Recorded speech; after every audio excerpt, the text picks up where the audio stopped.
ইয়াকা না'বুদু, হে আল্লাহ কেবলমাত্র আপনার ইবাদত করি।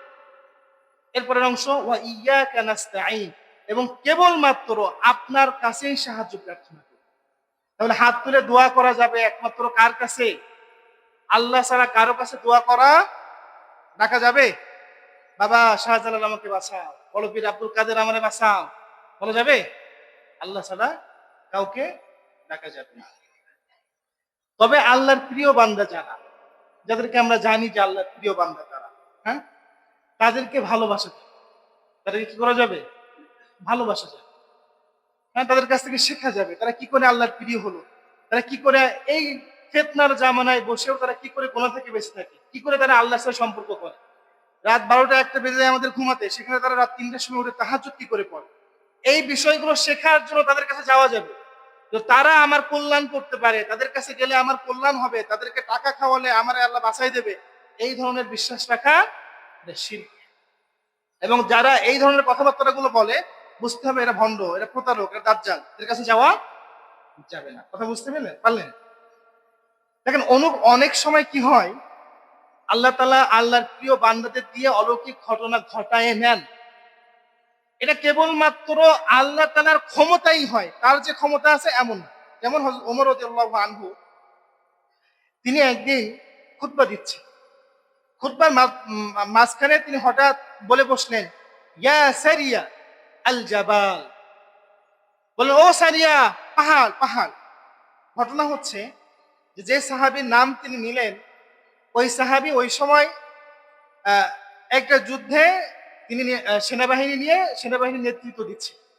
যুদ্ধের মাধ্যমে দেখা গেল, যুদ্ধের মধ্যে দেখা যাচ্ছে যে তিনি হেরে যাচ্ছেন, যুদ্ধে পরাজয় আসতেছে।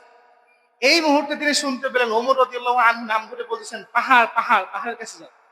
তখন তিনি দলবল নিয়ে পাহাড়ের সামনে আসলেন, পাহাড়কে পিছন রেখে যুদ্ধ করলেন এবং এই যুদ্ধে জয় আসলো। ওমর রাদিয়াল্লাহু আনহু আছেন কোথায়? মসজিদ নববীতে খুতবা দিচ্ছেন, আর সে আছে কোথায়? যুদ্ধের ময়দানে। এটা একটা অলৌকিক ঘটনা না? তাহলে কি বোঝা যাচ্ছে যে ওমরের বিশাল ক্ষমতা আছে, সে দূর থেকে দেখে বলে দিতে পারে। এবার দেখেন ওমরের কাহিনী দেখেন। ওমর রাদিয়াল্লাহু আনহু তিনি ফজরের নামাজ পড়াচ্ছেন, এর মধ্যে তার পেটের মধ্যে ছুরি ঢুকে গেছে। কে ঢুকাই দিয়েছে? এক কাফের, আবু লুলুয়া। তিনি বেহুশ হয়ে পড়লেন। জ্ঞান যখন ফিরল তখন জিজ্ঞেস করলেন, আমার পেটের মধ্যে কে ছুরি ঢুকাইছে? তো বলছিল আবু লুলুয়া। তখন তিনি আল্লাহ শুকরিয়া আদায় করলেন যে কোন ইমানের দাবিদার আমার পেটের মধ্যে ছুরি ঢুকায়নি, এই জন্য আল্লাহর প্রশংসা, কাফেরই আমাকে মারছে। যিনি এখানে বসে খুতবা দিতে দেখতে পাচ্ছেন যে দূরে যুদ্ধের ময়দানে মুসলমানরা পরাজয় বরণ করছে, তিনি দেখতে পাচ্ছেন না যে এই মেহরাবের মধ্যে পলায় আছে, আমি নামাজ পড়াবো, নামাজের মধ্যে আমার পেটে ছুরি ঢুকাই দেবো, আমি 3 দিন পরে মারা যাবো, এটা দেখতে পাচ্ছেন না তিনি? তিনি যে ওই যুদ্ধের ময়দান দেখতে পাচ্ছিলেন নিজের ক্ষমতায় নাকি আল্লাহর ক্ষমতায়? সমস্ত বুজুর্গদের অবস্থাও তাই। বুজুর্গদের কারামত সত্য, এটা হতে পারে, কিন্তু তার নিজের ক্ষমতায় তিনি কিছুই করতে পারেন না। করেন কার ক্ষমতায়? যখন আল্লাহ দেখাবেন তখন ঘটবে, অন্যথায় ঘটবে না। ওই বুজুর্গর কোনো ক্ষমতা নাই। ওকে যে ক্ষমতা দান করছেন তিনি কে? ওর কাছে যাবেন নাকি আল্লাহর কাছে যাবেন? বাগদাদের খলিফা হারুনুর রশিদ, তিনি একবার হজ করতে গেছেন। চতুর্দিকে নাম ছড়াই গেছে, বাগদাদের খলিফা আসছে, মুসলমানের খলিফা আসছে। চতুর্দিক থেকে যত গরিব মিসকিন ছিল তারা দলে দলে আসতেছে যে আমি তার কাছ থেকে কিছু চেয়ে নেব, এবং তিনি খুব দানশীল ছিলেন, মানুষকে দান করতেন। মক্কায় মানুষ ভিড় জমাচ্ছে, যত গরিব ছিল সবাই আসতেছে। একজন ভিক্ষুক তিনি তার ছোট নাতিকে নিয়ে আসছে, এসে দেখেন যে বাইতুল্লাহর সামনে দাঁড়ায় বাদশা হাত তুলে আরেক বাদশার কাছে যাচ্ছে, চোখের পানি ছেড়ে কাঁদতেছে, যাচ্ছে আল্লাহ দাও আল্লাহ দাও আল্লাহ দাও। নাতি এসে বলছে, দাদা আপনি কার কাছে চাইতে আসছেন? বাদশার কাছে। বাদশা কই? বলে এইটা বাদশা। বলছে না, এটা বাদশা হতে পারে না। কেন? বাদশা যে হয় সে আরেকজনের কাছে চায় কি করে? বরং বাদশা যার কাছে চায় আমি তার কাছ থেকে চেয়ে নিই। বাদশার কাছে চাবো নাকি আল্লাহর কাছে চাবো? আল্লাহ কাছে চাবো। দেওয়ার মালিক একমাত্র আল্লাহ। আমি পীরের কাছে কেন যাব, যেখানে আমার আল্লাহ আমাকে বলছেন বান্দা আমাকে ডাকো, উদউনি আস্তাজিব লাকুম, আমি তোমার ডাকে সাড়া দিব, সেখানে আমি ওর কাছে যাবো কেন? আচ্ছা, আমরা হুজুরাও এগুলো বলি না। কেন বলি না জানেন? আমি আপনার জন্য দোয়া করে দিলেই তো আপনি আমরা 200 টাকা দেবেন, লস করবো কেন আমি?